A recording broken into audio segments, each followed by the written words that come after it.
नमस्कार साथियों, उत्तर प्रदेश आधा मित्र यूट्यूब चैनल में आप सभी साथियों का स्वागत है। साथियों, हम लोगों का 3 पार्ट तक का रिवीजन जो है वो हो चुका है। आज हम लोगों का जो रिवीजन चलेगा अध्याय 4, पार्ट का नाम भूस्खलन। तो साथियों चलिए इसमें देखते हैं कि क्या क्या है भूस्खलन जो अध्याय का नाम है। इसमें साथियों इसमें उद्देश्य दिया है, उद्देश्य में दिया गया है कि हमें क्या इस चैप्टर में इस पाठ में क्या पढ़ना है। इसमें लिखा है भूस्खलन के प्राकृतिक कारण, दूसरा है मानवीय गतिविधियां जो भूस्खलन उत्पन्न करती हैं, तीसरा है क्या करें और क्या ना करें भूस्खलन से पहले, भूस्खलन के दौरान और भूस्खलन के बाद, चौथा आसन्न भूस्खलन के संकेत है। साथियों इसमें परिचय दिया गया है, देखिए इस परिचय में क्या लिखा है। भूस्खलन गुरुत्वाकर्षण खिंचाव के कारण मिट्टी के द्रव्यमान मिट्टी और चट्टानों का तेजी से नीचे की ओर खिसकना है। भूस्खलन बहुत आम है और विभिन्न रूपों में होते हैं। भूमि एक बड़े हिस्से में गिर सकती है या गिर जाती है, टुकड़ों में नीचे खिसक जा सकती है या खिसक जाती है। भूस्खलन धीरे धीरे हो सकता है, अक्सर वे अचानक होते हैं। साथियों ये रहा भूस्खलन का परिचय। अब देखते हैं भूस्खलन के प्राकृतिक कारण। प्राकृतिक कारण में क्या है? भारी और या लंबी बारिश। भारी बारिश या लंबे समय तक बारिश भूस्खलन का कारण बन सकती है। खड़ी ढलान पर गुरुत्वाकर्षण का प्रभाव अधिक होता है। एक पहाड़ी क्षेत्र पर जब बारिश होती है तो पानी ऊपर की ओर मिट्टी से प्रवेश करता है या घुसपैठ करता है, जिससे मिट्टी भारी हो सकती है, गुरुत्वाकर्षण के प्रति अधिक संवेदनशील हो जाती है। उसके बाद खींचना। जब मिट्टी पर्याप्त जल अवशोषित कर लेती है, जिसे धारण करने की क्षमता होती है, तो इसे संतृप्त कहा जाता है। संतृप्त होने पर मिट्टी सबसे भारी होती है और गुरुत्वाकर्षण के प्रभाव के लिए अति संवेदनशील होती है। जब मिट्टी के बड़े क्षेत्र खड़ी ढलानों पर संतृप्त हो जाती हैं तो गुरुत्वाकर्षण खिंचाव के कारण मिट्टी की ऊपरी परतें नीचे की ओर खिसक जाती हैं, जिसके परिणाम स्वरूप भूस्खलन होती है। साथियों इसमें चित्र दिया है जो भूस्खलन का कैसे कैसे भूस्खलन हुआ है, यह इसमें 2 चित्र है दिखाया गया है। साथियों भूकंप के प्राकृतिक कारण में एक हेडिंग है झटके और झटके। इसमें देखते क्या है। भूकंप पृथ्वी के पपड़े में कंपन या गति है।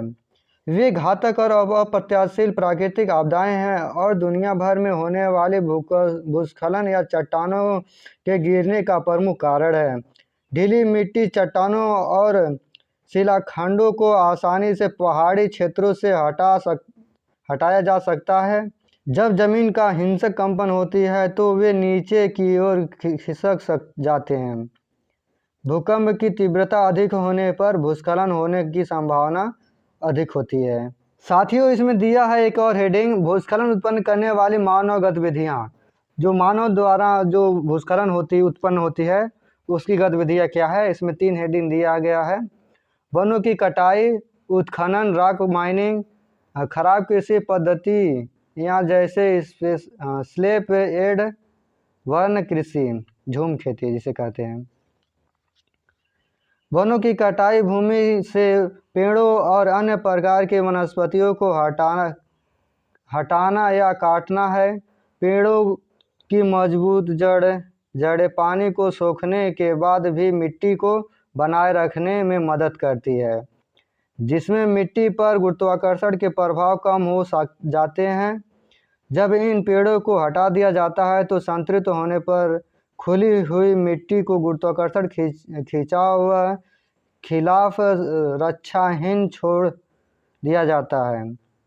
मिट्टी की आवाजाही अधिक आसानी से और तेजी से होती है, जिसके परिणाम स्वरूप घातक भूस्खलन होते हैं। अगला जो हेडिंग है, उत्खनन या रॉक माइनिंग का तात्पर्य पहाड़ी क्षेत्रों को काटने या उत्खनन से है, ताकि भूमि से चट्टानों और खनिजों को निकाला जा सके। उत्खनन के परिणाम स्वरूप भूमि पेड़ों और वनस्पतियों से वंचित हो जाती है। पेड़ों के बिना मिट्टी को बनाए रखने के लिए मिट्टी की आवाजाही आसानी से और तेज़ी से होती है। भूस्खलन के दौरान क्या करें और क्या ना करें। साथियों, इसमें हेडिंग के अंदर दिया गया है पहला बिंदु, भूस्खलन से पहले पहला नंबर दिया गया है, आपकी संपत्ति के लिए मिट्टी का मूल्यांकन किया जाना चाहिए। तब आप मिट्टी की संरचना का निर्धारण करने में सक्षम होंगे और यह जमीन की आवाजाही के लिए कितना संवेदनशील होगा और यदि भूस्खलन की संभावना है। दूसरा है, पता लगाएं कि क्या आप जिस क्षेत्र में रहते हैं वह भूस्खलन से ग्रस्त है। भूस्खलन आमतौर पर उन्हीं क्षेत्रों में होते हैं, इसलिए यदि आपके क्षेत्र में भूस्खलन हुआ है तो उसका मतलब यह होगा कि भविष्य में एक और भूस्खलन होने की संभावना अत्यधिक है या अधिक है। तीसरा है, यदि आप उच्च जोखिम वाले क्षेत्र में रहते हैं तो एक निकासी योजना तैयार की जानी चाहिए। चौथा है, पेड़ और अन्य प्रकार की वनस्पतियां लगाएं जो आपकी संपत्ति की ढलानों पर मिट्टी को स्थिर करने में मदद करें।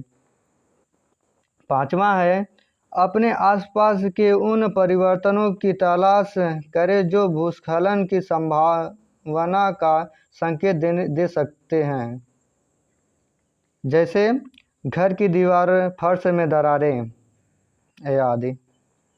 छठवां है, पहाड़ी क्षेत्रों में मार्गों पर गाड़ी चलाते समय अपनी खिड़कियों को नीचे करके और संगीत के बिना ड्राइविंग करें।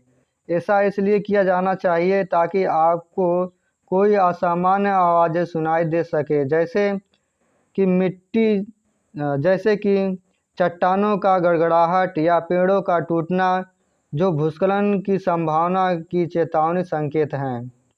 इसमें सातवां बात है, उन क्षेत्रों में वाहन चलाते समय यदि आप पेड़ों से असामान्य संख्या में पत्ती गिरते हुए देखते हैं तो यह संकेत हो सकता है कि भूस्खलन होने वाला है।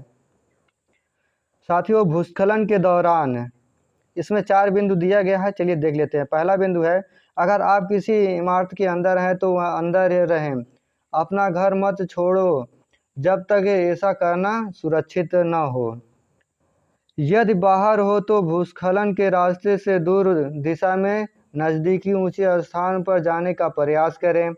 तीसरा, यदि आप किसी नदी के पास हैं तो उस क्षेत्र को तुरंत छोड़ने के लिए तैयार रहें यदि कोई संकेत है कि भूस्खलन अपस्ट्रीम में हुआ है, क्योंकि भूस्खलन से अचानक बाढ़ आ सकती है। अपना सामान लेने की कोशिश मत करो, बस जितनी जल्दी हो सके उस क्षेत्र को छोड़ दो। चौथा है, अगर आप गाड़ी चला रहे हैं तो सतर्क रहें और टूटे हुए फुटपाथ, कीचड़ और गिरी हुई चट्टानों से सावधान रहें। भूस्खलन के बाद उन क्षेत्रों में न जाएं या वापस न आ जाएं जहां अभी भूस्खलन हुआ है, क्योंकि अतिरिक्त भूस्खलन हो सकते हैं। क्षेत्र में तभी लौटें जब ऐसा करना सुरक्षित हो। दूसरा है, भूस्खलन के बाद बाढ़ आ सकती है यदि भूस्खलन के मलबा नदी के ऊपर धारा झील में पानी के एक बड़े समूह में गिर जाता है। तीसरा, पड़ोसियों, बच्चों और बुजुर्गों का सहायता प्रदान करें। चौथा है, किसी भी संरचना क्षति के लिए अपनी संपत्ति की जांच करें। साथियों, इसमें अगला हेडिंग जो दिया गया है, एक आसान भूस्खलन के संकेत है। इसमें थोड़ा देख लेते हैं, 2-4 हेडिंग, ज़्यादा नहीं देखेंगे। दरवाजे या खिड़कियां पहली बार चिपकी या जाम। दूसरा, प्लास्टर, टाइल, ईंट या नींव में नई दरारें दिखाई देती हैं। तीसरा है, बाहर की दीवार या सीढ़ियां इमारत से दूर जाने लगती हैं। इसमें और एक दे लिखते हैं। सातवां, भूजल नए स्थानों में सतह पर रिसाव। साथियों, ऐसे कई संकेत हैं जो भूस्खलन, असामान्य भूस्खलन के संकेत में शामिल किए जा सकते हैं। इसमें एक चित्र दिया है, इस तरह से है। साथियों आज जो हम लोगों का भूस्खलन चैप्टर था वह समाप्त हो गया। कल देखा जाएगा चैप्टर 5 बाढ़ है। तो साथियों अगर आपको यह वीडियो अच्छा लगा हो तो एक लाइक करके कमेंट में अपना राय ज़रूर दीजिएगा और अपने दोस्तों के पास शेयर कर दीजिएगा जो अबदा मित्र साथी हैं वो भी अब रिवीजन कर लें। तो साथियों आगे मिलते हैं अगले वीडियो में, तब तक के लिए जय हिंद जय भारत।